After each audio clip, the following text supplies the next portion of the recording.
Richard Branson উদ্যোক্তা মহলে খুবই পরিচিত একটি নাম।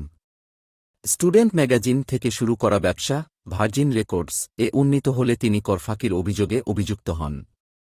এ সময় তার মা বাড়ি বন্ধক রেখে সে ঋণ পরিশোধ করেন। পরবর্তীতে তিনি ১৯৮৪ সালে এয়ারলাইন ব্যবসার সাথে নিজেকে যুক্ত করেন। এটা তার জন্য অনেক কঠিন সিদ্ধান্ত ছিল, কেননা সে সময়ে ব্রিটিশ এয়ারওয়েজের ব্যবসা তুঙ্গে ছিল, যার কারণে তিনি ব্যবসায় খুব একটা লাভের মুখ দেখতে পারেননি। পরবর্তীতে তিনি ৪.৯% শেয়ার সিঙ্গাপুর এয়ারওয়েজের কাছে বিক্রি করে দেন।